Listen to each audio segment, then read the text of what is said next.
নমস্কার, আমি সৌরভ। সবাইকে জানাই শুভ বিজয়ার প্রীতি শুভেচ্ছা ও আন্তরিক অভিনন্দন। আজকে আমাদের সাথে কোলাবোরেশনে আছে আড্ডাবাজ, এখন গল্প, রহস্যের অন্ধকারে এবং গল্পাসু। সবাইকে অনেক অনেক ধন্যবাদ আমাদের এই উদ্যোগে পাশে থাকার জন্য। প্রত্যেক চ্যানেলের লিঙ্ক আমাদের ডেসক্রিপশন বক্সে দেওয়া রইল। ভালো ভালো গল্প শুনতে নিশ্চয়ই সাবস্ক্রাইব করুন এই চ্যানেলগুলি। সাথে মিডনাইট ফ্যান্টাসিকেও সাবস্ক্রাইব করতে ভুলবেন না যেন। শুনতে থাকুন আজকের আমাদের বহু প্রতীক্ষিত গল্প, এক তিব্বতী অপদেবীর কাহিনী, লাকি। ইন্ট্রো শুরু হওয়ার আগে চলুন অভিযানের কণ্ঠে শুনে নি তিব্বতের দেবদেবীর কিছু অজানা ইতিহাস।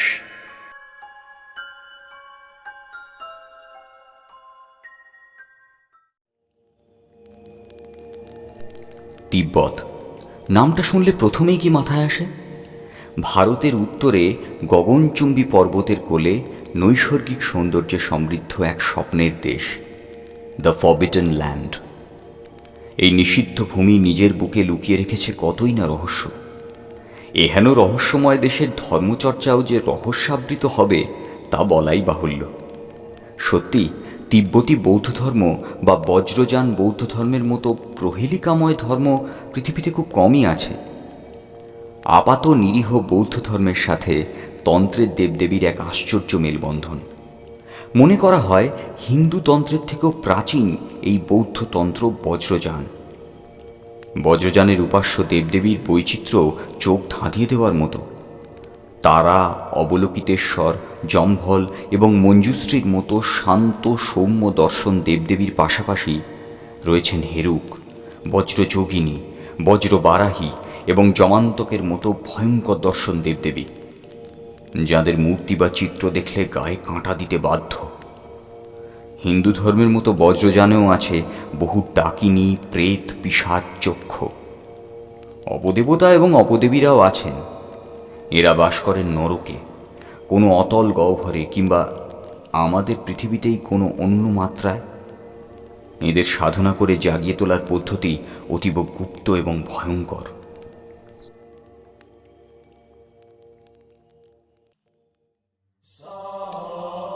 বৌদ্ধ ধর্ম বাংলার অন্যতম প্রাচীন ধর্ম, যা কালক্রমে দুটি মূল ধারায় বিভক্ত হয়ে পড়ে, একটি মহাযান এবং অন্যটি হীনযান।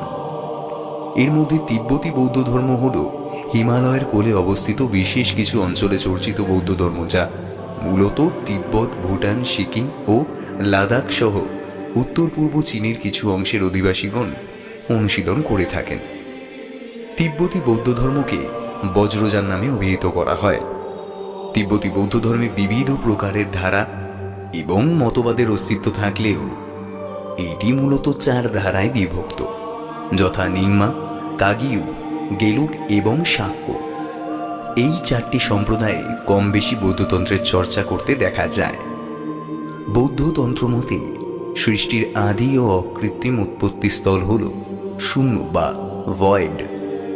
এই শূন্যকেই বজ্রযানে বজ্র বলা হয়।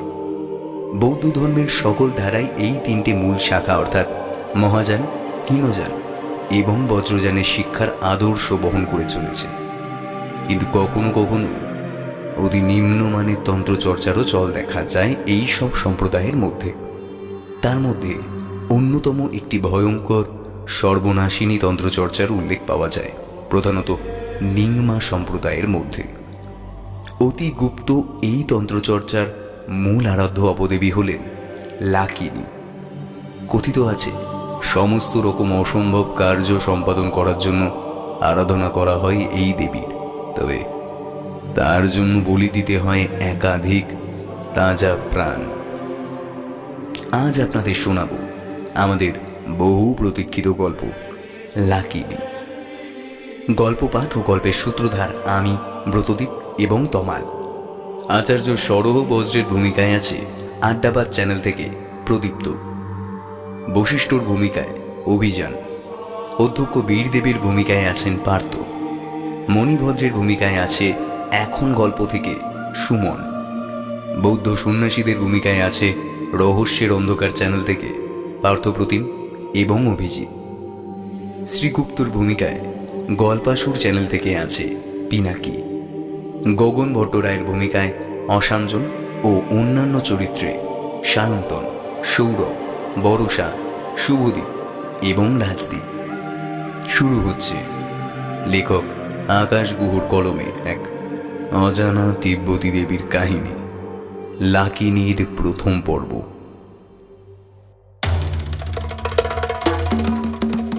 নালন্দা মহাবিহার 812 খ্রিস্টাব্দ। শীতের রাত।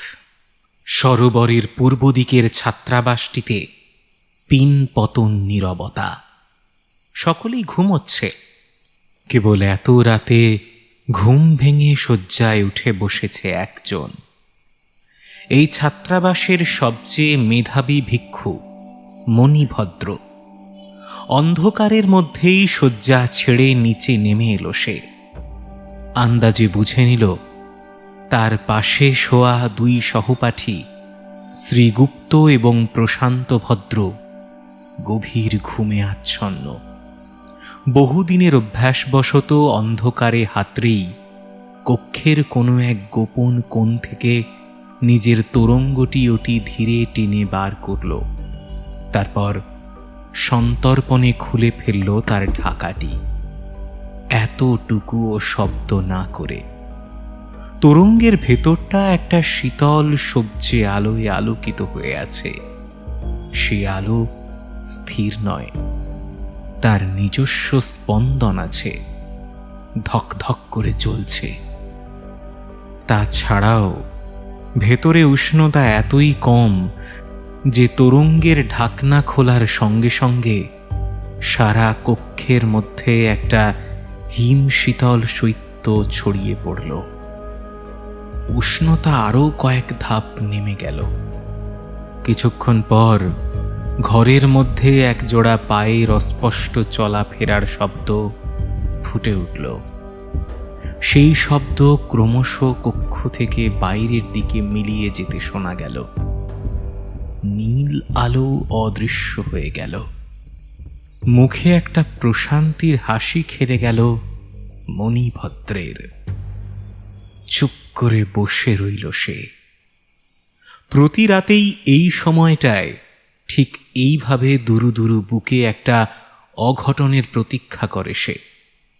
বেশ কিছুক্ষণ পর আবার অস্পষ্টভাবে শোনা গেল সেই পায়ের শব্দ।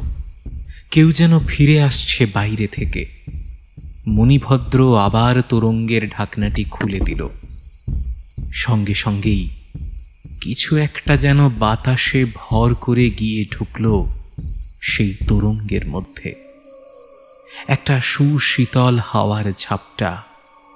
সেই সবুজ আলোটা আবার ক্ষীণভাবে একবার জ্বলে উঠে আস্তে আস্তে ক্ষীণ হয়ে মিলিয়ে গেল।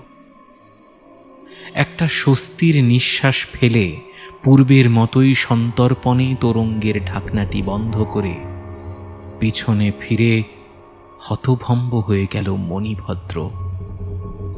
দুটি প্রদীপ হাতে করে তার দুপাশে দাঁড়িয়ে দুটি কালো দীর্ঘ ছায়া।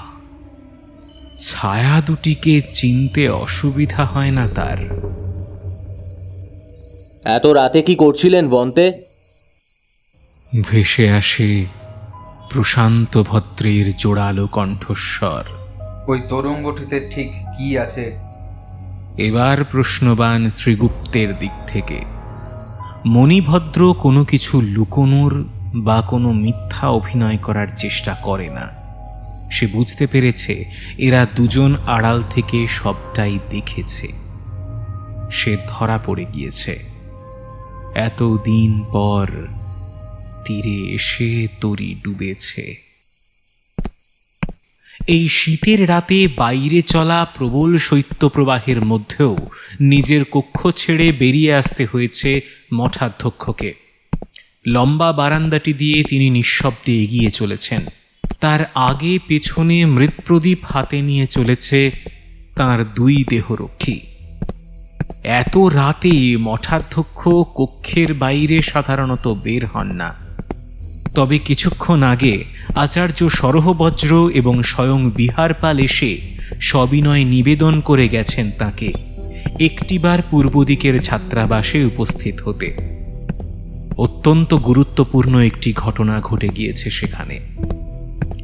এই শীতের রাতেও শরীরে মৃদু কম্পন অনুভব করলেন নালন্দা মহাবিহারের অধ্যক্ষ বীরদেব। তার মনের কোণে কম্পমান প্রদীপ শিখার মতো একটা অস্থিরতা। বৌদ্ধ শিক্ষার সর্বশ্রেষ্ঠ জ্ঞানপীঠ এই মহাবিহারটিতে বিগত কিছুদিন ধরে ঘটছে কিছু ধারাবাহিক ঘটনা বা দুর্ঘটনা, যার জন্য বিহারের খ্যাতি ভুলুণ্ঠিত প্রায়। দিনের বেলা সবকিছু ঠিকঠাক, রাতের আঁধার নামলেই যেন এক দুশ্চিন্তার কালো ছায়া নেমে আসে বিহারের উপর। এই কদিন পূর্ব দিকের ওই ছাত্রাবাসটি থেকে প্রতি রাতে মিলছে একটি করে ছাত্রের মৃতদেহ।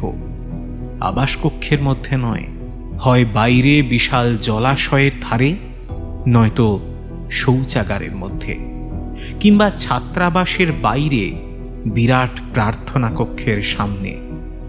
হত্যাকারী কি ছাত্রদের ভুলিয়ে ভালিয়ে কোনোভাবে বাইরে নিয়ে আসতে চাইছে? কিন্তু তা কি করে সম্ভব? 4 জন প্রহরী এই বিরাট ছাত্রাবাসের বাইরে বিনিদ্র রাত্রি যাপন করে, আর সে মৃত্যু তো কোনো স্বাভাবিক মৃত্যু নয়। রক্তশূন্য, শুকনো, ফ্যাকাশে, নীল হয়ে যাওয়া অবস্থায় মিলেছে তাদের দেহ। চক্ষু বিস্ফারিত, ততোধিক গা শিউড়ে ওঠার মতো ঘটনা হলো প্রত্যেকটি দেহ যেন কেউ মন্ত্র বলে প্রস্তরীভূত করে দিয়েছে। দেহের প্রতিটি অঙ্গ পাথরের ন্যায় শক্ত এবং অস্বাভাবিক ঠান্ডা। অথচ হয়তো আগের রাতেই পাওয়া গিয়েছে সেই হতভাগ্য ভিক্ষুর মৃত্যুর খবর। মৃত্যুর অল্প কিছুক্ষণ সময়ের মধ্যেই দেহের এমন অবস্থা হওয়ার কথা নয়, যেন তাদের শরীরে কেউ ঠেলে দিয়েছে সহস্র বিষধর নাগের মারণ বিষ। বিনা কারণে এই অহিংস বৌদ্ধ ভিক্ষুদের এহেন নৃশংসভাবে কেউ কেন হত্যা করতে যাবে? আর তাছাড়াও বিহারের ভেতরে তো বাইরের কোনো ব্যক্তির প্রবেশাধিকার নেই।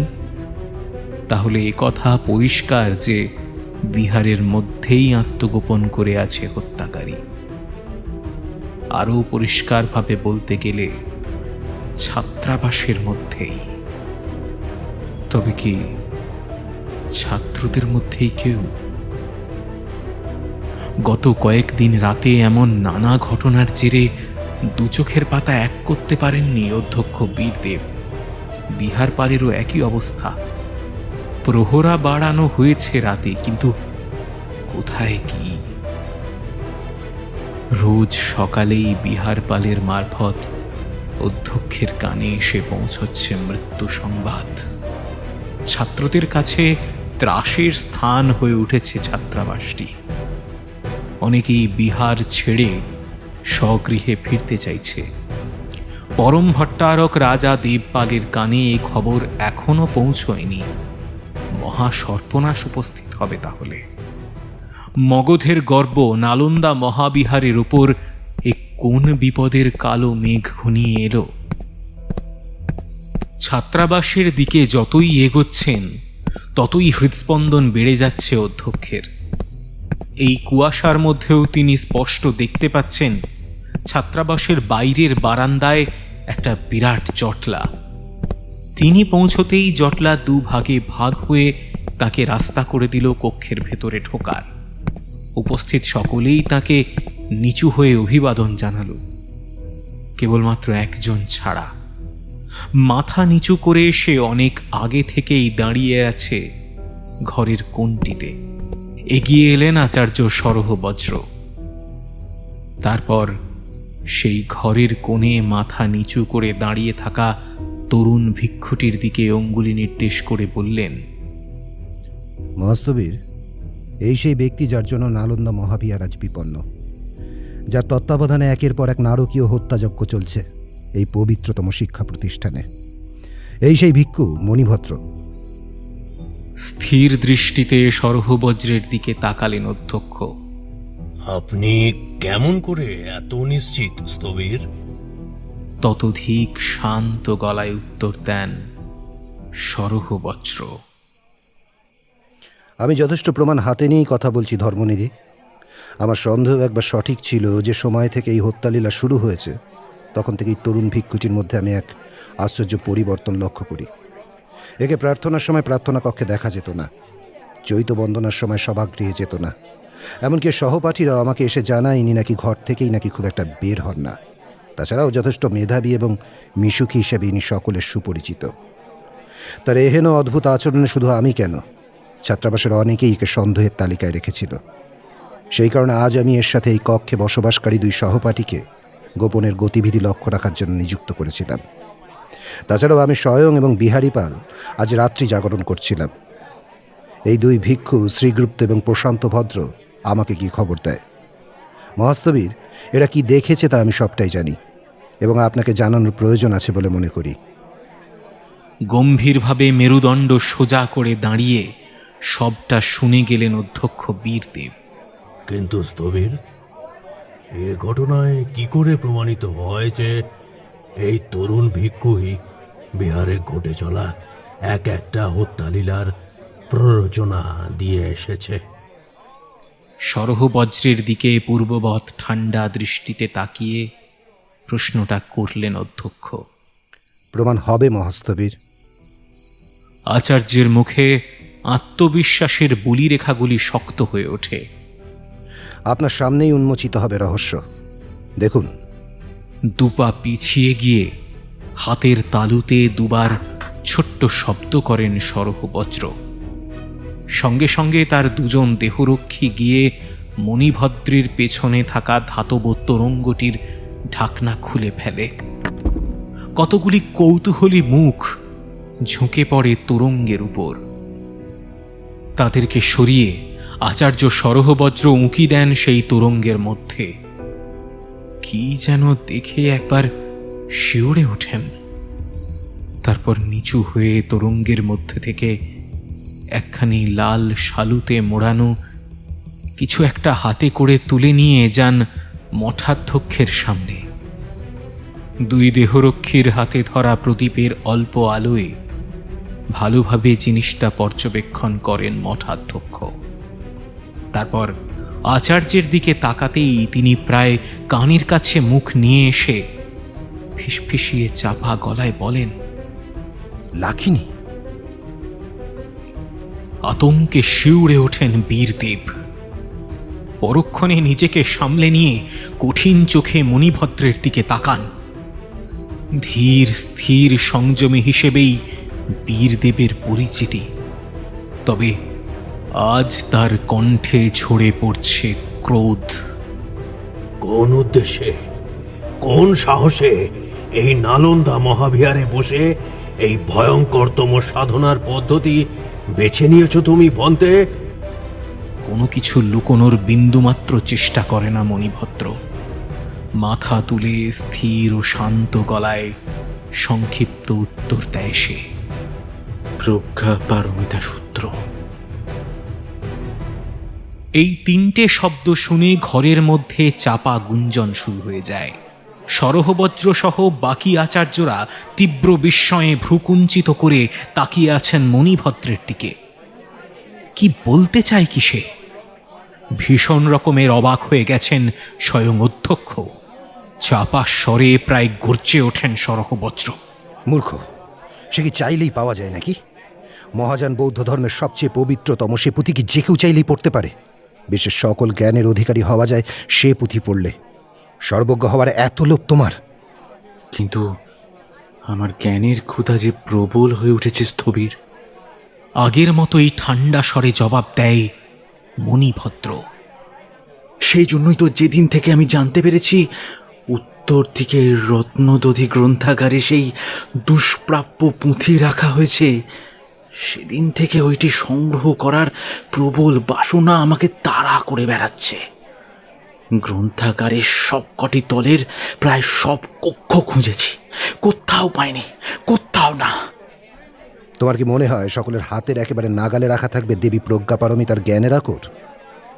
তাচ্ছিল্যের হাসি হাসেন সরহবজ্র। সেই কারণেই আমায় এই পথ অবলম্বন করতে হলো স্থবির। বুঝতে পেরেছিলাম লোকচক্ষুর আড়ালে কোনো গুপ্ত উপায় রাখা আছে সেই পুঁথি, যা বিহারের মুষ্টিমেয় কয়েকজন ছাড়া কোনো সাধারণ মানুষের পক্ষে খুঁজে বের করা সম্ভব নয়। তাই বলে তুমি এত নীচ, এত ভয়ঙ্কর পন্থা অবলম্বন করবে শুধুমাত্র ওই পুঁথি করায়ত্ত করবে বলে? আন্তর্জাতিক খ্যাতি সম্পন্ন এই নালন্দা মহাবিহারের শিক্ষা তোমার কাছে যথেষ্ট নয়? আচার্যের ধৈর্যের বাঁধ ভাঙে। কাকে নিজ ভয়ঙ্কর পন্থা বলছেন সিদ্ধাচার্য? আপনারা তন্ত্র চর্চা করেন না? হ্যাঁ, তথাগত গৌতম বুদ্ধের শেখানো ধর্মের মধ্যে তন্ত্র মন্ত্র টেনে এনে আপনারা তাকে কলুষিত করেননি বলছেন? মণিভদ্রের সাহস দেখে কক্ষে উপস্থিত সকলের ভ্রু কুঞ্চিত হয়। ভন্তে, একজন সিদ্ধাচার্যের সাথে এভাবে কথা বলা যায় না। নিজেকে সংযত করুন। পাশ থেকে ভেসে আসে প্রশান্ত ভদ্রের সাবধান বাণী। চোয়াল শক্ত হয়ে যায় সরহবজ্রের। হ্যাঁ, নিশ্চয়ই আমরা তন্ত্র চর্চা করি, কিন্তু ব্যাপকভাবে নয়। বজ্রযানের সহজ এবং নমনীয় পন্থা অবলম্বন করে সকলকে আত্ম উপলব্ধি এবং নির্বাণ লাভের পথে নির্দেশ দেওয়াই এই মহাবিহারের শিক্ষা ব্যবস্থার উদ্দেশ্য। তন্ত্রের কোনো ভয়ঙ্কর উপাচার বা অনুষ্ঠান এখানে করা হয় না, সবটাই রূপক। কিন্তু জেনে রাখো, তুমি যে সাধনার পথ বেছে নিয়েছ তাতে রূপক বলে কিছুই নেই। আমি যতদূর জানি এই লাকিনী সাধনা অতীব ভয়ঙ্কর এক সাধনা। ভট্টদেশের নিংমা সম্প্রদায়ের তান্ত্রিক আচার্যগণ এই ধরনের সাধনা করে থাকেন। ভয়ঙ্কর সব উপাচার দ্বারা এক পক্ষ কাল ধরে এই সাধনা করতে হয়, আর এই এক পক্ষ কালের মধ্যে প্রতি রাতে লাকিনীর প্রয়োজন হয় একটি করে তাজা প্রাণ। এই অপদেবী মানুষের প্রাণ শক্তি হরণ করে নেন এবং নিজের শক্তি বৃদ্ধি করেন। তারপর সেই হতভাগ্যের দেহ ইস্পাত সদৃশ কঠিন এবং শীতল হয়ে যায়। তারপর পঞ্চদশতম রাত্রিতে লাকিনী সাধকের যে কোনো মনস্কামনা পূর্ণ করেন। অতএব মহাস্থবির, আপনার চোখের সামনে সত্য স্পষ্টতই প্রতীয়মান হচ্ছে। আশা করি আপনি বুঝতে পেরেছেন প্রতি রাতে একটি করে নরবলি যাওয়ার কারণটা ঠিক কি। এবার তুমি বলো, এই ভয়ঙ্কর সাধনার পদ্ধতি তুমি শিখলে কি করে? মৃদু হাসে মণিভদ্র। প্রজ্ঞাপারমিতা সূত্র পাইনি বলে কি অন্য কোনো পুস্তকের নাগাল পাওয়া আমার পক্ষে অসম্ভব স্থবির? এই মহাবিহারে তিনটি গ্রন্থাগারের এতগুলো কক্ষে কোথায় কোন প্রাচীন পুস্তকে কি লেখা আছে তা কি আপনিও জানেন? তবে কোন পুঁথি ঘেটে সেই সাধন পদ্ধতি আমি জেনেছি তা আমি বলতে পারবো না। না, সেটা আমি বলবো না। আমায় ক্ষমা করবেন। মণিভদ্রের কথা শেষ হওয়ার সঙ্গে সঙ্গে হুড়মুড়িয়ে কক্ষের মধ্যে ঢুকে পড়ল দুজন প্রহরী। তারা জানালো দ্বিতলে একটি ঘরের সামনে আবার একজন ভিক্ষুর প্রাণহীন দেহ আবিষ্কৃত হয়েছে। এ কথা শুনে কয়েকজন আচার্য প্রহরীর সঙ্গে রওনা দিলেন দ্বিতলের দিকে। রাগে থরথর করে কাঁপছেন সিদ্ধা আচার্য সরহবজ্র। কক্ষের বাকি সকলের ক্রুদ্ধ দৃষ্টি মণিভদ্রের উপর নিবদ্ধ। একজন বৌদ্ধ সন্ন্যাসী এমন নিষ্ঠুর, এমন স্বার্থপর হতে পারে? মহাস্থবির, আপনি আদেশ করুন। আমি এখনই এই মুহূর্তেই পাপিষ্ঠকে মহাবিহারের বাইরে পাঠাবার ব্যবস্থা করছি। একে আর এক মুহূর্ত রাখা চলে না। এবার মণিভদ্রকে উদ্দেশ্য করে গম্ভীর গলায় বলে উঠলেন অধ্যক্ষ, আমরা সকলে বৌদ্ধ, অহিংসা ও সংযমের জন্য সুপরিচিত। তাই আজ তুমি এত ঘৃণ্য অপরাধের পরও সকলের সামনে দাঁড়িয়ে কথা বলার সাহস পেয়েছ। একবার কি বিহারের গৌরবের কথা মনে হয়নি? মনে হয়নি তোমার নিষ্পাপ সহপাঠীদের কথা, যাদের তুমি দিনের পর দিন ঠেলে দিয়েছ এক অপশক্তির মুখে? মণিভদ্র পূর্ববৎ নির্বিকার দাঁড়িয়ে রইল। মুখে একটা নির্লজ্জ হাসি খেলা করছে তার। তর্জনী উপরে তুললেন বীরদেব। এই মুহূর্তে এই গভীর নিশীথেই তুমি এই পবিত্র বিহার ত্যাগ করো এবং সাথে করে নিয়ে যাও সেই অভিশাপ যা জাগিয়ে তুলেছ তুমি।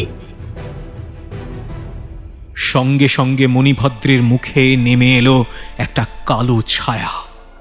রাগ, দুঃখ, ব্যর্থতা, অভিমান সব অনুভূতি একসঙ্গে তার মুখে খেলে গেল। কক্ষের মধ্যে অসহনীয় নিস্তব্ধতা। একটা দীর্ঘশ্বাস ফেলে মণিভদ্র। তারপর নিজের তরঙ্গটি কুড়িয়ে নিয়ে বুকে আঁকড়ে ধরে। তারপর বেরিয়ে যায় কক্ষ ছেড়ে, নালন্দা মহাবিহার ছেড়ে। কক্ষের মধ্যে সৃষ্টি হওয়া ভারী পরিবেশটি তখনও কাটেনি। মহাস্থবির বীরভদ্রের কানের কাছে মুখ নিয়ে এসে সরহবজ্র কয়েকটি কথা বলেন। মূর্খ, অতি মূর্খ। আমার ধারণা এই ভিক্ষু লাকিনী সাধনার সম্পূর্ণ প্রণালী সম্বন্ধে জানেই না। ইনি অত্যন্ত ধূর্ত, ক্রূর, অপদে বিয়ের সাধনা করা মানে নিজ হস্তে আগুন নিয়ে খেলা। মণিভদ্র এখন যেখানেই আশ্রয় নিক না কেন, লাকিনী ওর পিছু ছাড়বে না। ইতিমধ্যেই আশেপাশের গ্রামে রটে যাবে যে নালন্দা মহাবিহার থেকে একজন ভিক্ষুকে বহিষ্কার করা হয়েছে গঠিত অপরাধের জন্য। সুতরাং গ্রামের লোক তাকে আশ্রয় দেবে না, বড়জোর আজকের রাতটা। তারপর মণিভদ্র কোথা থেকে জোগাবে লাকিনীর বলি? আর অন্য কাউকে না পেলে লাকিনী তখন আহ্বানকারী সাধককেই।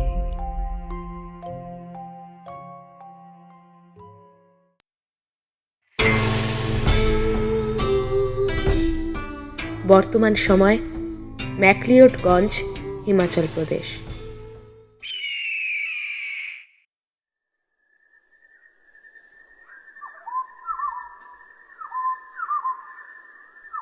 ছবির মতো সুন্দর শহর ম্যাকলিওডগঞ্জ, ধর্মশালা থেকে কিছুটা ওপরে। কলেজের এক্সকারশনে ধর্মশালা এসেছি, সেখান থেকেই দুদিনের জন্য এখানে আসা হয়েছে। রাস্তাঘাটে বেরিয়ে চারদিকে তাকালে হঠাৎ করে মনে হয় যেন ভারতবর্ষের মধ্যেই নয় এই শৈল শহর। তিব্বতের ধর্মগুরু স্বয়ং দলাই লামার বাসস্থান। রাস্তার দুপাশে ছাতার মতো গজে ওঠা টিবেটান রেস্টুরেন্ট, অসংখ্য তিব্বতী উপাসনা গৃহ এবং পথে ঘাটে তিব্বতী লোকজনদের দেখে মনে হয় যেন তিব্বতেই আছি। তাই তিব্বতের রাজধানী লাসার নামানুসারে একে মিনি লাসাও বলা হয়। কালই আমরা ফিরে যাব কলকাতায়। এখন সবাই হোটেলে বসে বিশ্রাম নিচ্ছে, তাই একা একাই শহরটার শেষবারের মতো দেখতে বেরোলাম পায়ে হেঁটে। এখন বিকেল, স্থানীয় মার্কেটগুলি খুলতে আরম্ভ করেছে। বাড়ির জন্য তো কিছু নেওয়াও হয়নি, আর তাছাড়া এত সুভিনিয়ার শপ দেখে আমার অ্যান্টিক কিউরিও সংগ্রহের শখটা এখানে এসে চাগার দিয়ে উঠেছে। ঘোড়ার ফাঁকে ফাঁকে মার্কেটের বিভিন্ন দোকানে ঢুকে ঢুকে এটা ওটা নেড়ে চেড়ে দেখতে লাগলাম, যদি কিছু পছন্দ হয়। অসম্ভব সুন্দর তিব্বতী দেবদেবীর মূর্তি এক একটা দোকানে সাজানো রয়েছে। এছাড়াও রয়েছে প্রার্থনা চক্র, জপযন্ত্র, থাঙ্কা। এছাড়া তিব্বতী তান্ত্রিক বৌদ্ধ ধর্মে ব্যবহৃত নানা জিনিস আমার নজরে পড়লেও মূর্তিগুলোর ঔজ্জ্বল্য সবচেয়ে বেশি টানছে। এত ডিটেইলড, গ্রেসফুল মূর্তি সচরাচর দেখা যায় না। কারুকার্য দেখার মতো। তবে বিভিন্ন দোকান ঘুরে দাম দর করে বুঝলাম সবকটাই আমার সাধ্যের বাইরে। সামান্য 4-5 ইঞ্চির মূর্তিগুলোর দাম শুনলে পকেট ব্যথা করে। এখানে সব জিনিসপত্রেরই দাম খুব বেশি। একটা ছোট ক্রিস্টালের ব্রেসলেট কিনতে গেলাম, বলে কিনা 450 টাকা। তাও সত্যিকারের ক্রিস্টাল নয়। ডাকাতি আর কাকে বলে। দোকানগুলোতে ইতস্তত ঘুরে বেড়াচ্ছি। হঠাৎ মনে হলো কেউ যেন আমায় ফলো করছে অনেকক্ষণ থেকেই। কেবল অনুভূতিটা এইমাত্র হলো। এক একটা দোকান থেকে বের হচ্ছি আর মনে হচ্ছে আমার পিছনে পিছনে কেউ হেঁটে আসছে। পিছন ফিরে তাকে আর দেখতে পাচ্ছি না। যেহেতু এটা ট্যুরিস্ট সিজন নয়, তাই রাস্তায় লোকজন তেমন নেই। তার উপর আমি একা, হাতে একটা দামি ঘড়ি, সঙ্গে একটা মোবাইল। পকেট ভর্তি কিছু টাকাও রয়েছে। অচেনা জায়গা, একটু অস্বস্তি বোধ হলো। হয়তোবা আমার মনের ভুল, কিন্তু যদি সত্যি কেউ পিছু নিয়ে থাকে তাহলে হোটেলে ফেরা দরকার। মার্কেটের প্রায় শেষ দিকে চলে এসেছি। এখান থেকে একটা রাস্তা উপরে উঠে গেছে একটা মনাস্ট্রির দিকে। কালকেই ঘুরে এসেছি সেখানে। বড় বড় পাইন গাছের আড়ালে থাকা জায়গাটা বেশ নিস্তব্ধ। একটা দোকান থেকে সবেমাত্র রাস্তায় বেরিয়েছি। একটা লোক যেন কোনো আড়াল থেকে এসে হঠাৎ করে আমার সামনে দাঁড়ালো। হকচকিয়ে গেলাম। কিছু সেকেন্ড পর বুঝলাম এই লোকটাই আমার পিছু নিয়েছিল, কিন্তু ঠিক কী উদ্দেশ্যে? ততক্ষণে সন্ধ্যার অন্ধকার নেমে এসেছে। পাহাড়ে বড় তাড়াতাড়ি সন্ধে নামে। লোকটা আমার থেকে মাত্র 1 হাত তফাতে দাঁড়িয়ে, কাঁধে একটা ঝোলা, একটা নোংরা উইন্ডচিটার গায়ে চড়ানো। স্পষ্ট মুখটা দেখা না গেলেও বোঝা যাচ্ছিল স্থানীয় লোক। আমি কিছু জিজ্ঞেস করার আগেই লোকটা নিজেই অদ্ভুত একটা ঘড়ঘড়ে ক্লান্ত গলায় প্রশ্ন করল, बहुत महंगा है ना भाई साहब? আচমকা একটা প্রশ্নে আশ্চর্য হয়ে গেলাম। থতমত খেয়ে বললাম, মতলব? नहीं, मैं कुछ समय से देख रहा हूँ कि आप एक दुकान से दूसरी दुकान बस घूम रहे हैं, लेकिन कुछ खरीद नहीं रहे हैं, है ना? তো उससे आपका क्या मतलब? বেশ বিরক্ত হয়ে প্রশ্ন করলাম আমি। रुकिए, मेरे पास कुछ है, आप खरीदना चाहोगे? ठीक है, एक बार देख तो लीजिए। এবার আরো অবাক হলাম। মানিটা কি? এতক্ষণ ধরে এই কারণে লোকটা আমাকে ফলো করছিল। কি গচানোর মতলব করছে? উল্টো দিকের দোকান থেকে হালকা ম্লান আলো এসে পড়েছে লোকটার চোখে মুখে। আপাত নিরীহ একটা মুখ, কেমন যেন উদ্বিগ্ন দুটি চোখ, বহু দিনের না কামানো দাড়ি গোঁফ, মুখে অবিন্যস্ত বলি রেখা, শরীরে দারিদ্র্যের ছাপ স্পষ্ট। তার সাথে যেন বিরাট একটা সমস্যার মধ্যে দিয়ে যাচ্ছে মনে হলো। বললাম, ক্যা হে, জলদি দিখাও। লোকটার সাথে দাঁড়াতে আমার অস্বস্তি হচ্ছিল। লোকটা ব্যস্ত হয়ে কাঁধের ঝোলাটা থেকে কিছু একটা বার করল। সেটা এগিয়ে ধরল আমার সামনে।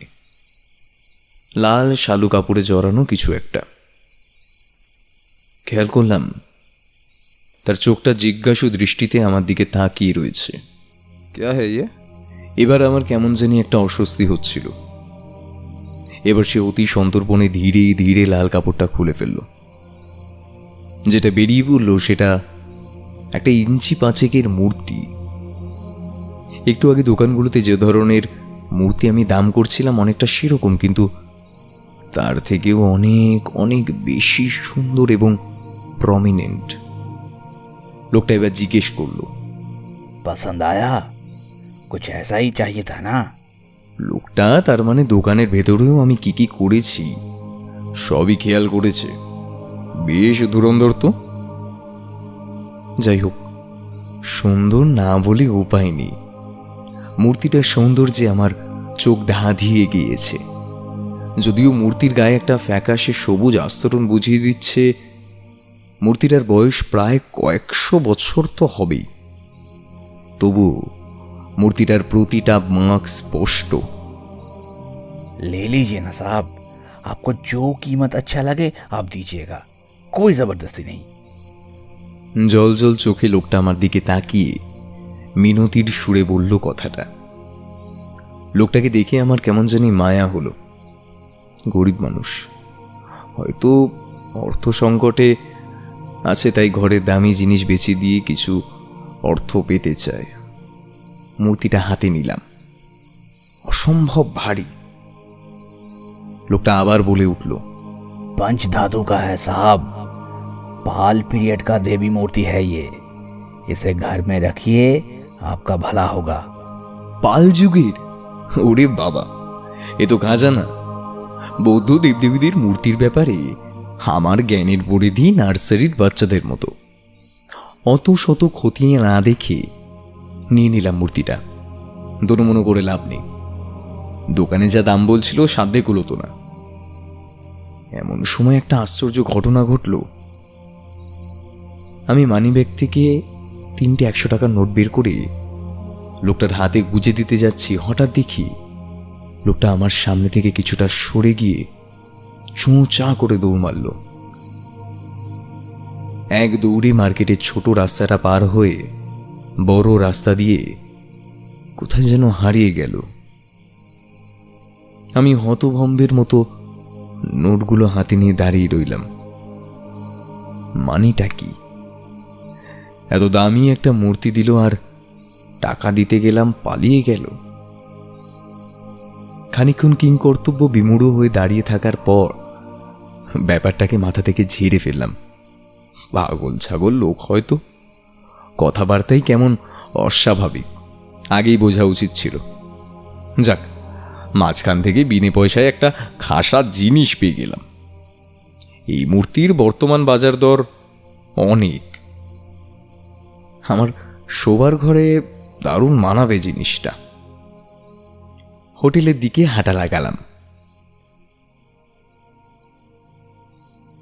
হোটেলে ফিরে ঘটনাটা কাউকে বললাম না। যা সব বন্ধু বান্ধব, এত দামি সুন্দর একটা মূর্তি দেখা গেল কাল সকালে উঠে আমার ব্যাগের থেকে বস্তুটি পিসি সরকারের জাদুর মতো ভ্যানিশ হয়ে গেছে। তখন অল্প সময়ের জন্য আধো অন্ধকারে কি দেখেছি জানি না। রাতে সবাই খেতে চলে যাওয়ার পর একা ঘরে বসে সেই লাল কাপড়টা খুলে মূর্তিটাকে ভালো করে দেখলাম। একটা দেবী মূর্তি, একই সঙ্গে বেশ সুন্দর এবং ভয়ঙ্কর। সম্পূর্ণ নগ্না না হলেও বিভিন্ন অলঙ্কারে সজ্জিতা। এক পা মাটিতে আর এক পা ভাঁজ করে উপরে তুলে নৃত্যরত অবস্থায় দাঁড়ানো। পায়ের তলায় একটা বাচ্চার মতো কি যেন শুয়ে আছে। গলায় একটা মুন্ডমালা দোদুল্যমান, এক হাতে বাটির মতো কিছু একটা ধরা, তাতে রয়েছে জ্বলন্ত আগুনের শিখা। অপর হাতে যে ঘণ্টার মতো জিনিসটা ধরা রয়েছে তা আমি একটু আগেই একটি দোকানে দেখেছি। এটাকে তিব্বতী বৌদ্ধরা বলে বজ্র।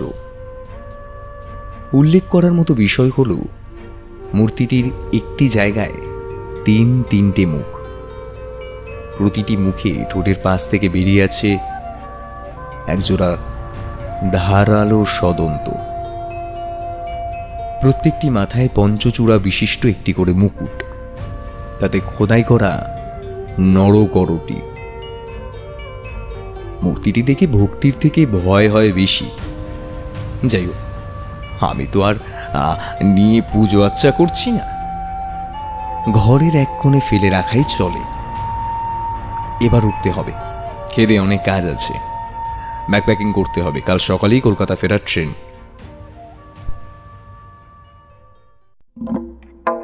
812 খ্রিস্টাব্দ।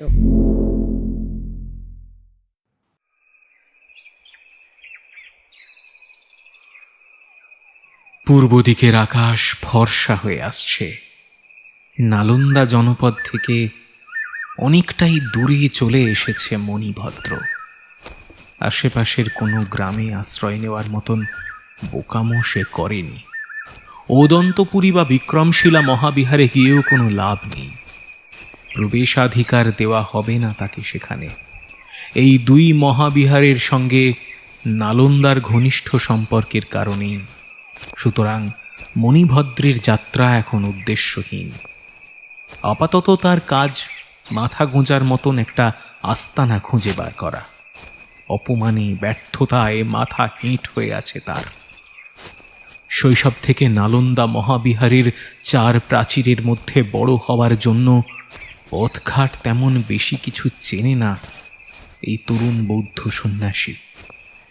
যে পথে সে এসেছে সে পথে গ্রামগঞ্জ তেমন বেশি নেই, ফলে সারা দিন ধরে হেঁটে চলেছে মণিভদ্র। মাঝে 2টি জঙ্গল পার হতে হয়েছে তাকে। সন্ধ্যের সময় ক্লান্ত হয়ে পড়েছে সে, স্বাভাবিকভাবেই। আরো বেশ কিছুটা পথ চলার পর একটা মাঠ পড়ল। এই মাঠটা পেরিয়ে হঠাৎ গ্রীষ্মের দুপুরে এক পশলা বৃষ্টির মতন একটা মঠের দর্শন পেল মণিভদ্র। অবলোকিতেশ্বরের কি অসীম কৃপা! সে তাড়াতাড়ি পা চালিয়ে মঠের প্রাচীরের বাইরে এসে দাঁড়াল। একটি বৌদ্ধ মঠ, প্রধান ফটক খোলা, তবে ভেতরের দরজা বন্ধ হয়ে গিয়েছে।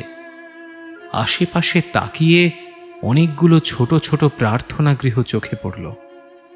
আজকে রাতের জন্য এখানেই মাথা গোঁজা যাবে। সকাল হলে মঠের সন্ন্যাসীদের সে অনুরোধ করবে তাকে এখানে থাকতে দেওয়ার জন্য। একটি ছোট প্রার্থনা গৃহে এসে ঢুকল মণিভদ্র। ক্ষুধায় তৃষ্ণায় তার শরীর অবসন্ন। যদিও জঙ্গলের মধ্যে একটি ছোট নালা থেকে আঁজলা ভরে জল পান করেছে সে, কিছু খাদ্যদ্রব্যের জোগাড় করতে পারলে ভালো হতো। তোরঙ্গটি মাটিতে রেখে তার উপর মাথা দিয়ে শুয়ে পড়ল সে। পথক্লান্তিতে তার দুচোখ ভরে নেমে এলো নিদ্রা।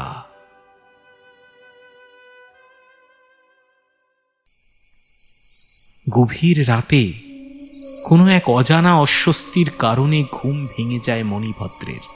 ঘুম ভেঙেই তার মনে হয় যেন একখণ্ড বরফের চাঙড়ের উপর মাথা দিয়ে সে শুয়ে রয়েছে। ছিটকে উঠে বসল সে। ধাতব তরঙ্গটি স্বাভাবিকের চেয়ে অনেক বেশি শীতল হয়ে উঠেছে। এই শীতলতা সে বিলক্ষণ চেনে। ব্যাপারটা বুঝতে পেরে চক্ষু বিস্ফারিত হয়ে গেল মণিভদ্রের। ক্ষুধায় তৃষ্ণায় রাগে অপমানে সে ভুলেই গিয়েছিল যে তার তরঙ্গটির মধ্যে রয়েছেন স্বয়ং লাকিনী। আর সেটাও ভুলে গিয়েছিল যে প্রতি রাতের মতন আজকেও তার চাই একটি তাজা প্রাণ। আর এই নির্জন মাঠে, এই ছোট্ট প্রার্থনা কক্ষের মধ্যে প্রাণ বলতে একমাত্র মণিভদ্র স্বয়ং। মুহূর্তে হাত পা ঠান্ডা হয়ে আসে তার। কি করবে এখন সে? যে সাধক তাকে নরকের গভীর অন্ধকার থেকে ডেকে এনেছে, তাকেই কি শেষ পর্যন্ত হত্যা করবে? তাকে এতটুকু দয়া প্রদর্শন করবে না? জানে না মণিভদ্র, কারণ লোভের বশে সে সব জানবার চেষ্টাই করেনি। হা অবলোকিতেশ্বর! কর্মফল এইভাবে ভুগতে হয় মানুষকে। পালানোর চেষ্টা করে কোনো লাভ নেই, সে ভালো করে জানে। লাকিনী পৃথিবীর যে কোনো প্রান্ত থেকে তাকে খুঁজে বের করবে। তরঙ্গটির মধ্যে যেন প্রাণ সঞ্চার হয়েছে। একটা অস্বস্তিকর খটখট শব্দে ডালাটি নড়তে থাকে। সে আসছে, সে বেরিয়ে আসছে। বসে বসেই ঘষ্টে ঘষ্টে এক পা দুপা করে পেছোতে থাকে মণিভদ্র। দেওয়ালে পিঠ ঠেকে যায় তার। শেষ পর্যন্ত নিজেরই পাতা জালে এইভাবে পা দিল সে। এখন তার মনের মধ্যে তীব্র আতঙ্ক ছাড়াও যে অনুভূতিটি কাজ করছে, সেটি হলো অনুতাপ। নিষ্পাপ বৌদ্ধ সন্ন্যাসীদের মৃত্যুর মুখে ঠেলে দেওয়ার মূল্য তাকে এখন দিতে হবে। দারুণ লোভের যে সুদীর্ঘ জিহ্বা প্রসারিত হয়েছিল, সেই জিহ্বা তাকেই এখন আষ্টে পৃষ্ঠে বেঁধে গ্রাস করবে। কক্ষের শীতলতা স্বাভাবিকের থেকে এখন অনেক বেশি। তরঙ্গের ডালাটি আস্তে আস্তে খুলে যাচ্ছে, আর তার সাথে সাথে একটা হালকা শ্যাওলা সবুজ আলোক দুটি ছড়িয়ে পড়ছে সারা কক্ষময়। ঢাকনাটা পুরো খুলে গেল। 1, 2, 3 মৃত্যুর মুহূর্ত গুনছে মণিভদ্র। তার বিস্ফারিত চোখ এখন তরঙ্গের দিকে। নিঃশব্দে ধীরে ধীরে কিছু একটা উঠে আসছে ভেতর থেকে। একটা হাত, ফ্যাকাশে একটা হাত। দ্বিতীয় হাতটা উঠে আসছে।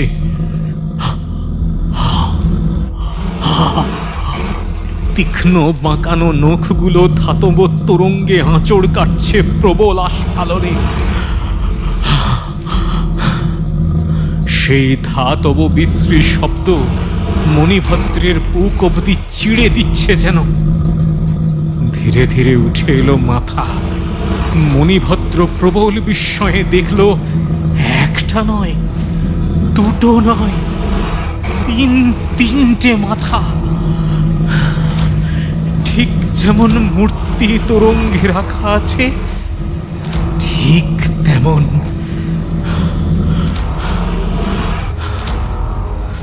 তিন জোড়া চোখ অঙ্গারের মতো জ্বলছে।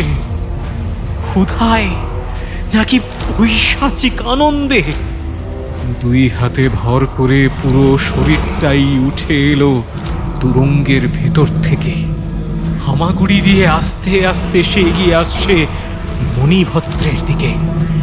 তিন জোড়া ঠোঁটে দুপাশে কান অবধি চেরা, নিঃশব্দ অথচ বিভৎস একটা হাসি খেলা করছে। ওই তিন জোড়া চোখের লোলুপ দৃষ্টিতে যেন ভস্ম হয়ে যাবে সে। তার মনে পড়ে গেল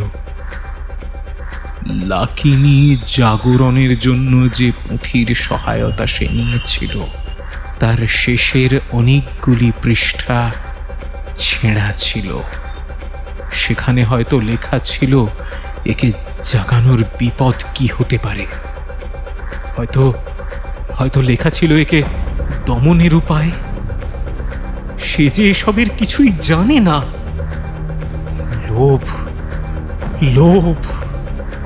লোভে অন্ধ হয়ে গিয়েছিল সে। তাই এই নরকের অপশক্তির ভয়াবহতা বুঝতে পারেনি সে। 1, 2, 3 ভয়ে আতঙ্কে চোখ বন্ধ হয়ে আসে তার। মৃত্যু আসছে, এগিয়ে আসছে।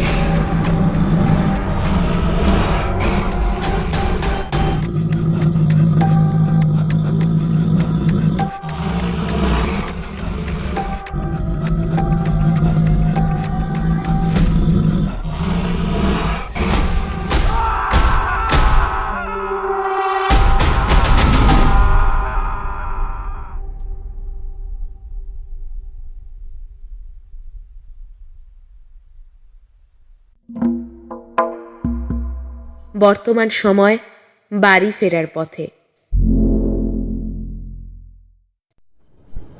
একটা ছোট্ট ঘটনার কথা উল্লেখ করা দরকার। ঘটনাটা সত্যি খুব ছোট, কিন্তু আমার মনে কেন জানি না সেই ঘটনার রেশ একটা অস্বস্তি রেখে গেছে। জম্মু তাওয়াই এক্সপ্রেস করে কলকাতা ফিরছি। সাথে রয়েছে বিশাল বড় কলেজের গ্রুপ।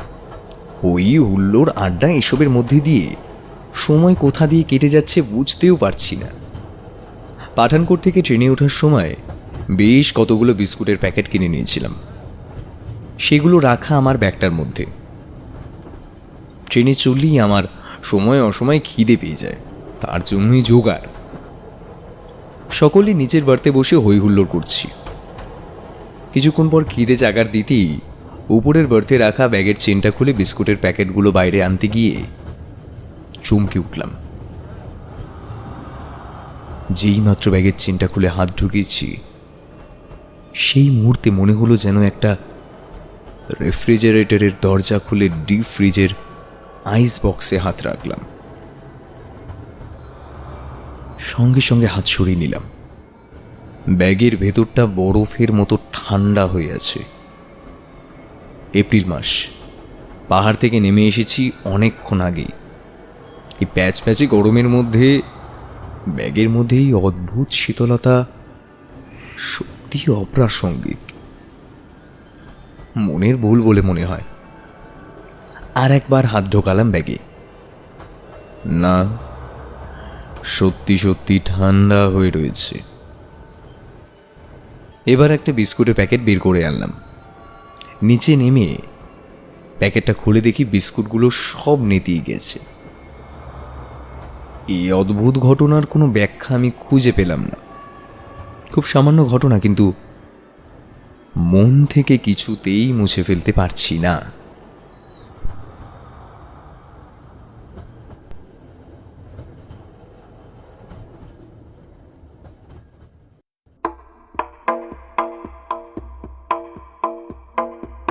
আটশো 12 খ্রিস্টাব্দ।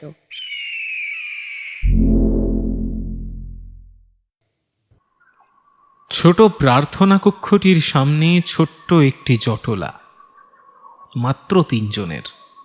প্রার্থনা কক্ষের ভেতরের ভয়াবহ দৃশ্য দেখে 3 জন আতঙ্কে স্থাণু হয়ে দাঁড়িয়ে। 3 জন তরুণ বৌদ্ধ সন্ন্যাসী। এই ভোরের মনোরম আলোতেও তাদের সুঠাম বলিষ্ঠ দেহে খেলে যাচ্ছে আতঙ্কের তরঙ্গ। সামনে প্রায় শুকিয়ে যাওয়া একজনের মৃতদেহ পড়ে, চক্ষু বিস্ফারিত, মুখটা বিরাট হাঁ করে খোলা। চিবর এবং মুন্ডিত মস্তক দেখে বোঝা যায় যে বৌদ্ধ ধর্মাবলম্বী। কিছুটা তফাতে একটা তোরঙ্গ, ঢাকনাটা খোলা। ওদের 3 জনের মধ্যে বয়সে যিনি অপেক্ষাকৃত প্রবীণ, তার নাম দীপঙ্কর গুপ্ত। তিনি নীরবতা ভঙ্গ করলেন। বাকি 2 জনের মধ্যে একজনকে উদ্দেশ্য করে বললেন, এগিয়ে গিয়ে দেখুন তো তরঙ্গটির মধ্যে কি রয়েছে। তোরঙ্গটির মধ্যে ঝুঁকে পড়ে যে জিনিসটি তুলে এনে দীপঙ্কর গুপ্তের হাতে দিলেন, সেটি দেখেই তিনি আতঙ্কে শিউরে উঠলেন। বাকি 2 জনের কোনো ধারণাই নেই ওই জিনিস সম্পর্কে। তারা কৌতূহলী চোখে তাকিয়ে রইলেন তার দিকে। কি হলো আপনার ভন্তে? কি জিনিস ওটি? দীপঙ্কর গুপ্তের ঠোঁট কাঁপছে। ঠিক ঠিক যেমনটি বজ্রাচার্যের কাছে শুনেছিলাম, ঠিক তেমন। না না, কোনো ভুল নেই। এ মূর্তি নিকমা সম্প্রদায়ের আরাধ্যা এক ভয়ঙ্কর অপদেবীর। ভট্ট দেশে অতি গুপ্তভাবে এর আরাধনা করা হয় শুনেছি, কিন্তু এদেশে কেউ করছে আমি প্রথম দেখলাম। দীপঙ্কর গুপ্তের কপালে বিন্দু বিন্দু ঘাম জমে ওঠে। বাকি 2 সন্ন্যাসীর চোখে মুখে আতঙ্ক স্পষ্ট। তাহলে এখন কি করণীয় ভন্তে? স্বয়ং বজ্রাচার্যও তো মঠের বাইরে গেছেন বিশেষ প্রয়োজনে। আমরা অবলোকিতেশ্বরের উপাসক। এই মঠের অন্য কারোর কোনরূপ ক্ষতি আমরা হতে দেব না। বজ্রাচার্যের অনুপস্থিতিতে এই মঠ রক্ষা করার দায়িত্ব আমাদেরই। আপাতত এই মৃতদেহটিকে গোপনে যথাসম্ভব শীঘ্র সৎকারের ব্যবস্থা করা হোক। আর সাবধান, অন্য কোনো সন্ন্যাসী যেন ঘুণাক্ষরেও টের না পায়, অহেতু আতঙ্কের সৃষ্টি হবে। আর আর আপনারা 2 জন আজ সন্ধ্যের পর আমার সাথে পাতাল কক্ষে দেখা করবেন। আমি যতদূর জানি সেই বিদ্যারই প্রয়োগ করব। এক বিশেষ চক্রানুষ্ঠানের মাধ্যমে এই অপদেবীকে আটকাতে হবে, না হলে সকলকে এইভাবেই মৃত্যুবরণ করতে হবে। অবলোকিতেশ্বরের ভীষণ রূপ দেবতা সিংহনাদের আরাধনা করব আমি। তিনি লড়বেন এই অপশক্তির বিরুদ্ধে। অবলোকিতেশ্বর, আপনি আমায় শক্তি দিন। অবলোকিতেশ্বর, আপনি আমায় শক্তি দিন। হাতে মুঠো করে ধরা জপমালাটি মাথায় ছোঁয়ায় দীপঙ্কর গুপ্ত।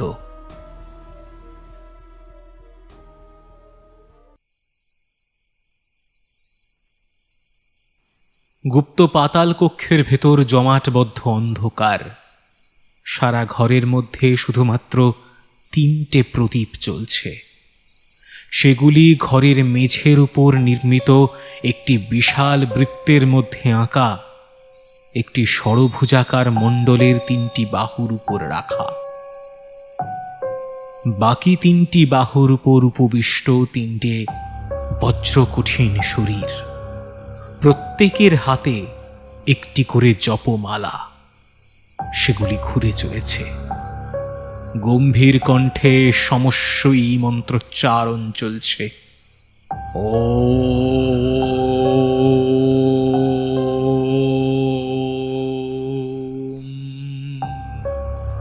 অকাটে বিকটে নিকটে করঙ্কটে करोटे करोट वीर्ये स्वाहा। ओ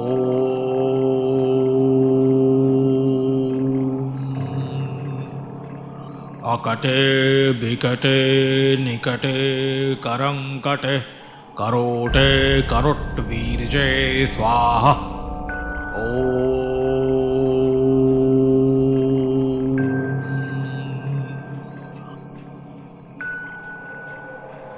মণ্ডলের একেবারে মধ্যবিন্দুতে বসানো সেই তোরঙ্গ থেকে প্রাপ্ত পঞ্চধাতু নির্মিত লাকিনী মূর্তি। 3 লক্ষ জপ সম্পূর্ণ হতে আর মাত্র কিছুক্ষণ বাকি। তারপরই এই ভয়ঙ্কর অপশক্তির খেলা শেষ। হঠাৎ চারিদিক থেকে বন্ধ পাতাল কক্ষের মধ্যে শোঁ শোঁ শব্দ করে একটা হিমশীতল ঝাপটা এপাশ থেকে ওপাশে বয়ে গেল। 3 জনেরই হাড় অবধি কাঁপিয়ে দিয়ে গেল সেই হাওয়া। প্রদীপগুলি গেল নিভে, আর মেঝেতে রঙিন বালি দিয়ে আঁকা দেবতা সিংহনাদের মণ্ডল নিমেষে উড়ে গেল। কোনো এক অদৃশ্য শক্তি 3 জনের হাতে ধরা জপমালাগুলির সূত্র ছিন্ন করে দিল একসাথে। এদিক ওদিক ছিটিয়ে পড়ল মালার পুঁতিগুলি।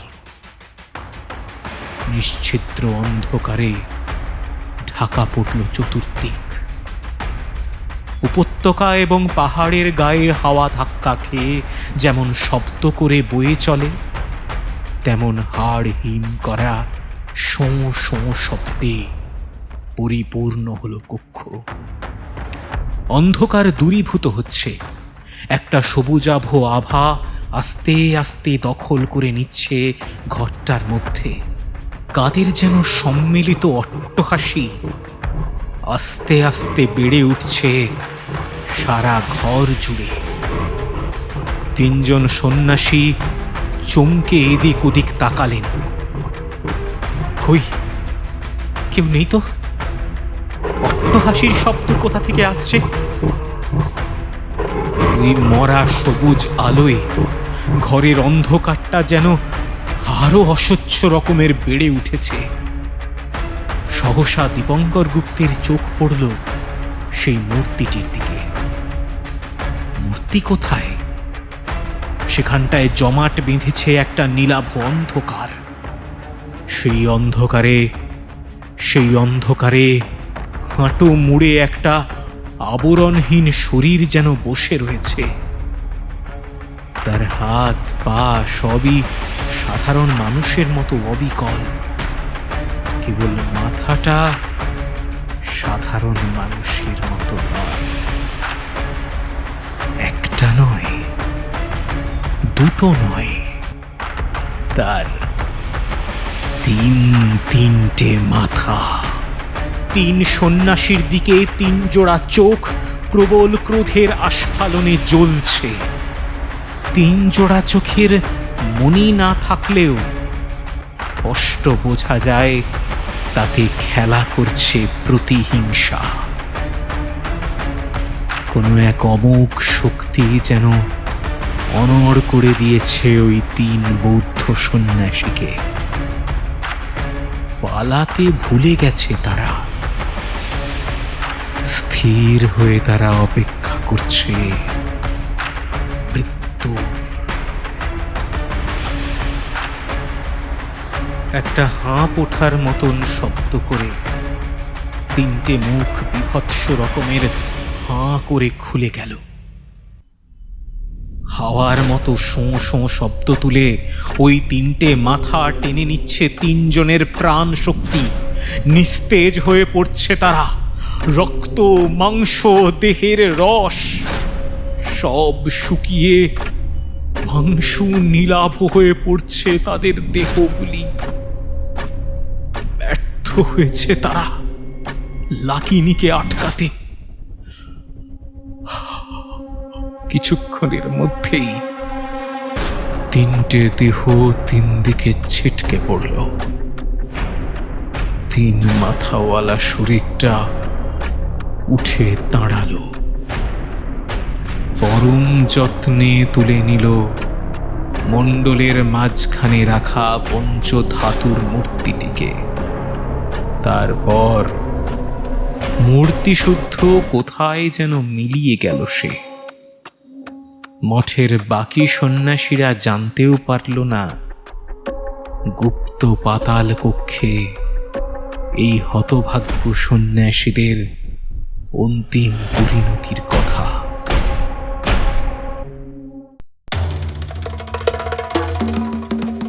বর্তমান সময় কলকাতা।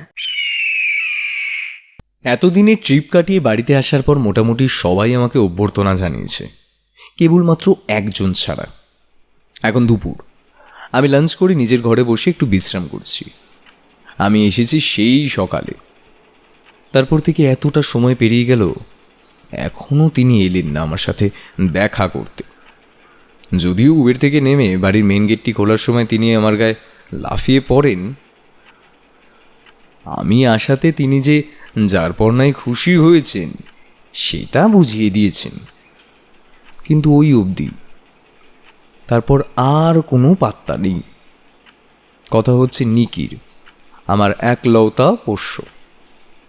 আমার ঘরে অলসভাবে শুয়ে পড়ে থেকে যে সারাটা দিন কাটিয়ে দেয়, আজ একটিবারের জন্য আমার ঘরে সে আসেনি। অদ্ভুত লাগলো ব্যাপারটা।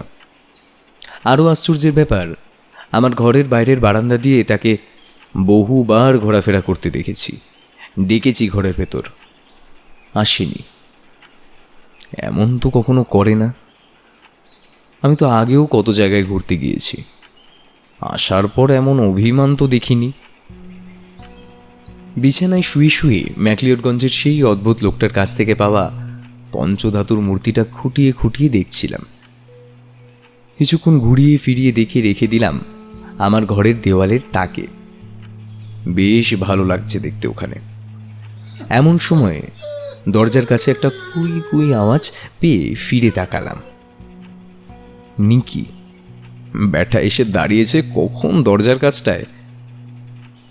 আমি ওকে ডাকলাম না, ঘরে সে আসবেই না। দরজার কাছে দাঁড়িয়েই লেজ নাড়িয়ে গেল। এবার আমি উঠে গেলাম দরজার দিকে, ওকে কোলে তুলে নিতে যাব। এই সময় ও আমাকে অবাক করে মুখের উপরের দিকে তুলে একটা বিশ্রী অলক্ষণে স্বরে কেঁদে উঠল।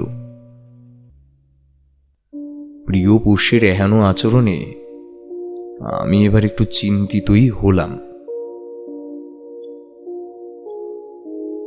কোলে তুলে দেখি কেমন আড়ষ্ট হয়ে রয়েছে কুকুরটা।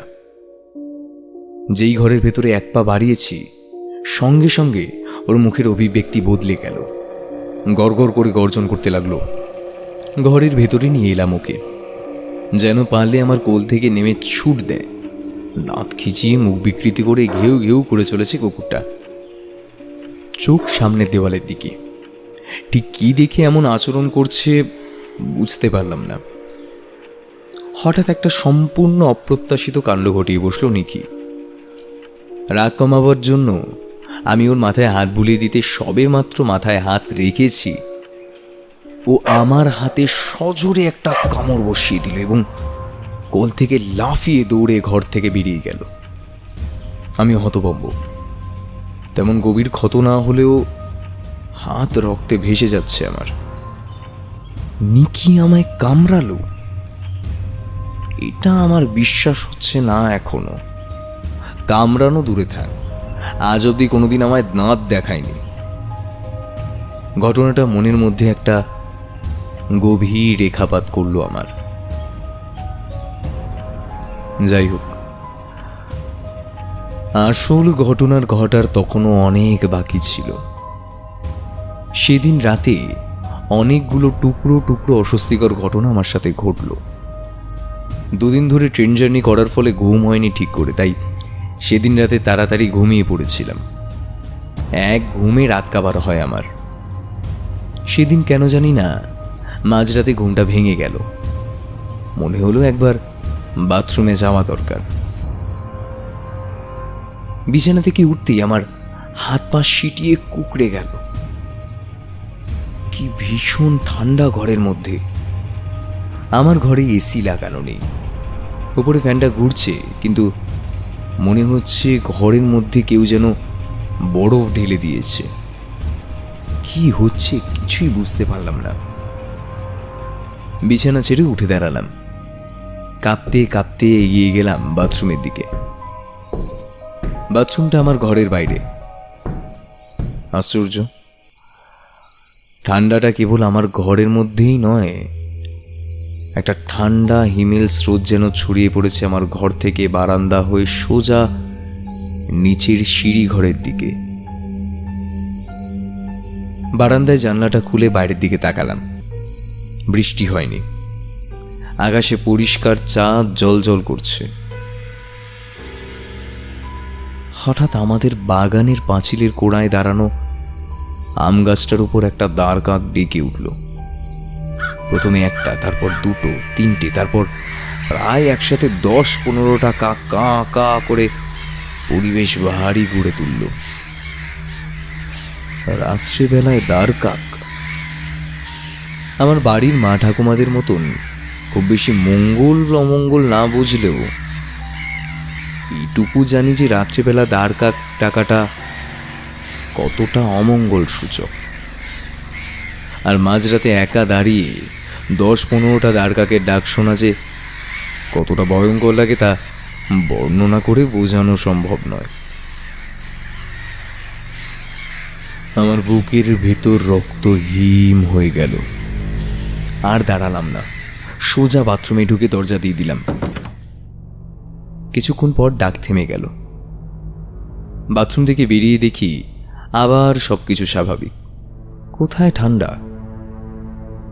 কপালে মুখে 2-1 বিন্দু করে ঘাম ফুটে উঠছে আমার। একবার মনে হলো স্বপ্ন দেখিনি তো, কিন্তু একটু আগেই আমি যে স্পষ্ট অনুভব করতে পারলাম। আমার হাড় অবধি কাঁপিয়ে দিয়েছিল। ঘুমের ঘোরে মানুষ ভুল দেখে শুনেছি, ভুলভাল শোনে, ভুলভাল অনুভব করে, কে জানে। ফিরে এসে বিছানায় এলিয়ে পড়ার সাথে সাথেই ঘুমটা এলো না। এপাশ ওপাশ করে কাটিয়ে দিলাম কিছুক্ষণ।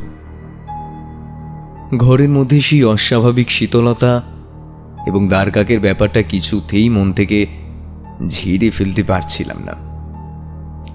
একটা চাপা অস্বস্তি দুচোখের পাতা এক হতে দিচ্ছিল না। বিছানায় কিছুক্ষণ এপাশ এপাশ করার পর হঠাৎ কেন জানি না মনে হলো এই ঘরের মধ্যে আমি ছাড়াও দ্বিতীয় কেউ উপস্থিত। তার নিঃশ্বাসের শব্দ পড়ছে না, পায়ের শব্দ হচ্ছে না, কিন্তু তবুও তার উপস্থিতি খুব স্পষ্ট। ষষ্ঠেন্দ্রিয় দিয়ে দিব্যি অনুভব করা যাচ্ছে। আমি দেওয়ালের দিকে পিছন করে মুখ বন্ধ করে ঘাপটি মেরে পড়ে রয়েছি। আমার মনে হলো আমার ঠিক পেছনটিতে কেউ যেন এসে দাঁড়িয়েছে এবং সে আমাকে দেখছে এবং খুব সম্ভবত নিঃশব্দে হাসছেও। খুব ক্ষীণ ও সূক্ষ্ম সে হাসি, কিন্তু চোখ বন্ধ করেও আমি তার প্রতিটি অভিব্যক্তি যেন নিজের চোখের সামনে দেখতে পাচ্ছি। আস্তে আস্তে চোখ খুললাম। আমি ঘর অন্ধকার করে না ঘুমালেও একটা ছোট কম পাওয়ারের আলো জেলে ঘুমোই, কিন্তু সেটার রং তো সবুজ নয়। তাহলে সারা ঘরটা এমন সবুজ আলোয় ভরে উঠল কি করে?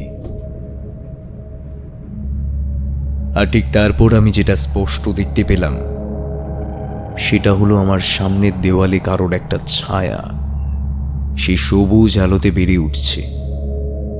হাত পা অদ্ভুতভাবে নেড়ে সে বিকৃত ভঙ্গিমা করছে এবং তার মাথাটা শরীরের তুলনায় অনেক অনেক গুণ বড়। না না, ভুল হলো, একটা নয়, তার জায়গায় তিনটে মাথা, তাই তাই এমন বড় দেখাচ্ছে।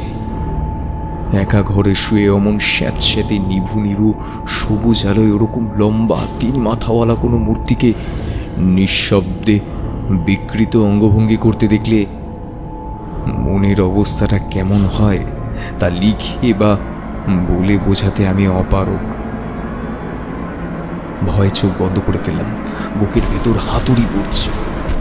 আমার হঠাৎ করে মনে পড়ে গেল কোথায় যেন দেখেছি ঠিক এমনই এক মূর্তি, কিন্তু কোথায় দেখেছি? ভয় আতঙ্কে সেই মুহূর্তে কিছুই মনে করতে পারলাম না। ষষ্ঠ ইন্দ্রিয় আবার সজাগ হয়ে উঠল। ঘরের মধ্যে ক্ষীণ একটা হাঁটা চলার শব্দ আস্তে আস্তে মিলিয়ে যাচ্ছে বাইরের দিকে। আমি দম বন্ধ করে চোখ বন্ধ করে সেইভাবেই শুয়ে রইলাম বেশ কিছুক্ষণ। আবার আস্তে আস্তে চোখ মেলে তাকালাম, কই কোনো সবুজ আলো নেই তো। দেওয়ালে সেই বিকৃত ছায়াটাও গায়েব, কিন্তু কি দেখলাম আমি? আবার হ্যালুসিনেশন, কিন্তু হ্যালুসিনেশন কি এত স্পষ্ট হয়?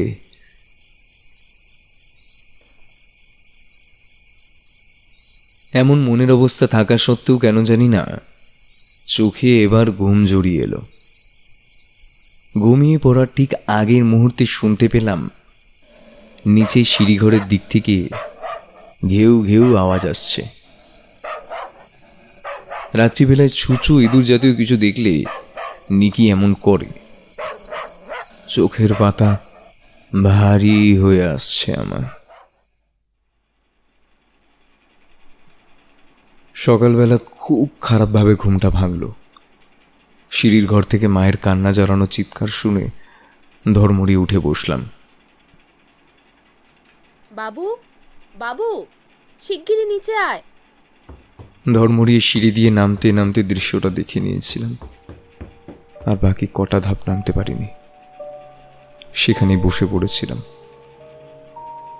সিঁড়িঘরের ঠিক মুখটায় 4 হাত পা ছড়িয়ে ঘাড় বেঁকিয়ে পড়ে রয়েছে নিকি, আমার প্রিয় পোষ্যটি। শরীরে তখন আর প্রাণ নেই। চোখ দুটো ঠিকরে বেরোনো, মুখটা হা করে খোলা, জিভ বেরিয়ে পড়েছে। সবচেয়ে আশ্চর্যের ব্যাপার হলো দেহটা মমির মতো শুকিয়ে গিয়েছে। কেউ যেন সমস্ত রক্ত মাংস দেহ থেকে শুষে নিয়ে শুধু চামড়া আর হাড় কটা ফেলে রেখেছে। ঘুম থেকে উঠে খালি পেটে ওই ভয়ঙ্কর দৃশ্য সহ্য হলো না আমার। বমি করে ফেললাম। তারপর আর কিছু মনে নেই আমার। একটা শোকগ্রস্ত ঘোরের মধ্যে পড়লাম। বাকি সকালটা কি করে কাটলো তাও মনে নেই। নিকিকে আমাদের বাড়ির পাঁচিলে ঘেরা ফাঁকা জমিতে কবর দেওয়া হলো দুপুরবেলা।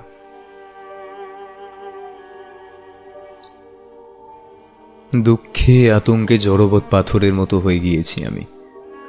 কালকে রাতের ঘটনাগুলো স্পষ্ট মনে আছে। আজ সকালে উঠে এই দৃশ্য বুঝলাম কোথাও কিছু একটা অস্বাভাবিক পরিবর্তন ঘটেছে বাড়ির মধ্যে। কিছু একটা খারাপ ঘটছে যা আমি টের পাচ্ছি না। এইসব ঘটনার একটা লিঙ্ক আছে, কিসের সাথে কিসের সেটাই বুঝে উঠতে পারছি না। দুপুরে শুয়ে কাল থেকে ঘটে যাওয়া ঘটনাগুলো এক এক করে সাজানোর চেষ্টা করলাম। কেন জানি না মনে হলো কাল রাতের ঘটনা, নিকির মৃত্যু সব এক সূত্রে বাঁধা।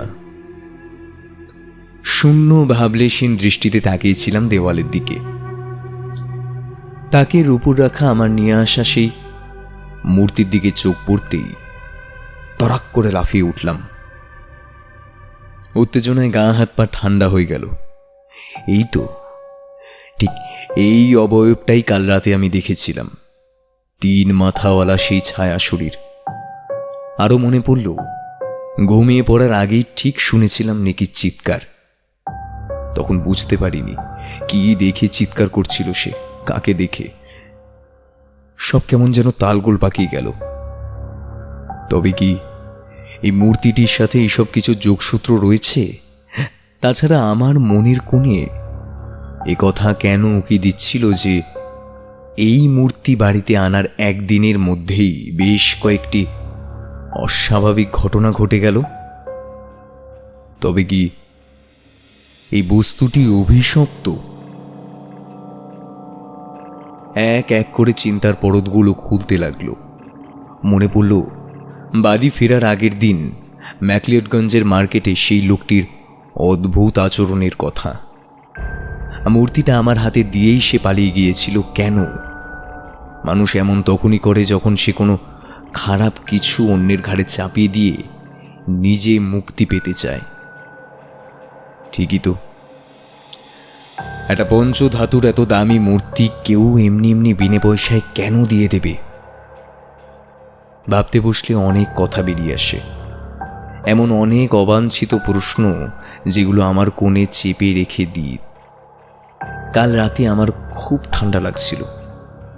মনে পড়ল বাড়ি ফেরার সময় ট্রেনেও একবার ব্যাগে হাত ঢুকিয়ে ঠিক তেমনই ঠান্ডা অনুভব করেছিলাম আমি। আমার ব্যাগের মধ্যে তখন কি ছিল? এই মূর্তিটি। এখন আমার বাড়িতে দেওয়াল তাকটিতে কি রয়েছে? এই মূর্তিটি। বুকের বাঁ দিকটা মোচড় দিতে শুরু করলো আমার। তবে কি আমার অনুমান সঠিক? এই মূর্তির সাথে সম্পর্ক রয়েছে এসব বিভীষিকার, কিন্তু কেন? পঞ্চধাতু তৈরি একটা আপাত নিরীহ মূর্তির মধ্যে এমন কি বিভীষিকা লুকিয়ে থাকতে পারে? পরক্ষণেই আমার মন নিজেকেই বোঝালো যে পারে, সবই হতে পারে। সব কিছু যে আমার যুক্তির আওতায় পড়তে হবে এমন কি মানে আছে? হতেই পারে এই মূর্তির মধ্যেই আছে কোনো জীবন্ত অভিশাপ। কেন যে হাত বাড়িয়ে হ্যাংলার মতো নিতে গেলাম মূর্তিটা? এসব আমার তখন ভাবা উচিত ছিল। তখন একবারের জন্য মনে হয়নি এইসব কথা। তাহলে আমার এখন কি করণীয়? আমি কি কারো হাতে তুলে দেব এই মূর্তিটা, ঠিক যেমন ম্যাকলিয়ডগঞ্জের মার্কেটে ওই লোকটি আমার হাতে তুলে দিয়েছিল? কিন্তু কার হাতে তুলে দেব? কে আছে আমার এমন পরম শত্রু? তার জীবনেও যদি আমার মতো নেমে আসে এমন অভিশাপ, তাহলে আমার ধারণা যদি সঠিক হয়, তাহলে এটি অত্যন্ত অভিশপ্ত একটি বস্তু। যার কাছে এই মূর্তি থাকবে তারও আমার মতো সর্বনাশ হবে। বাড়িতে এক বা একাধিক মৃত্যু ঘটবে। না, থাক, জেনে শুনে এই পাপ আমি করতে পারবো না। কিন্তু এই জিনিস আমার বাড়িতে থাকলেও যে আমার বিপদ।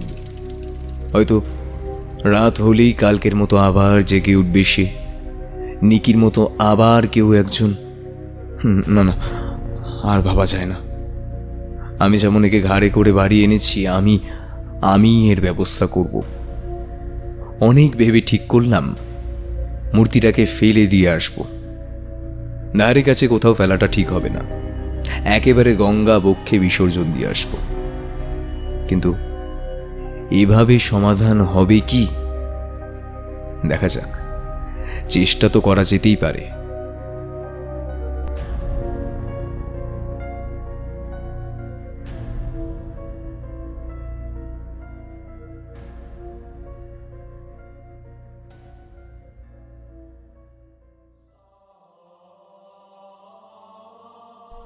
কি হলো এরপর? দেবী লাকিনীর এই মূর্তি কি শেষ পর্যন্ত বিসর্জন করা সম্ভব হলো, নাকি আবার কোনো মায়া বলে ফিরে এলেন এই ভয়ঙ্করী। শুনছিলেন লেখক আকাশ গুহর কলমে লাকিনীর প্রথম পর্ব। এরপরের ঘটনা জানতে চোখ রাখুন আগামী পর্ব তথা লাকিনীর শেষ পর্বে। সম্পাদনা এবং কাস্টিংয়ে সৌরভ এবং শ্রেয়া, পরিচালনা ও ভিডিওর ভিজুয়াল এফেক্টসে সৌরভ, এডিটিংয়ে আর্য, পোস্টার ডিজাইন কৃষ্ণেন্দু মণ্ডল। আমাদের গল্পটি ভালো লেগে থাকলে লাইক করে দেবেন এবং আপনাদের মূল্যবান মতামত কমেন্টে জানাতে ভুলবেন না। আরও নতুন নতুন গল্প শুনতে চ্যানেলটি সাবস্ক্রাইব করে পাশে থাকা বেল আইকনটি প্রেস করে দেবেন, যাতে নতুন কোনো গল্প এলে তা সরাসরি সবার আগে পৌঁছে যায় আপনাদের কাছে। শুনতে থাকুন মিডনাইট ফ্যান্টাসি।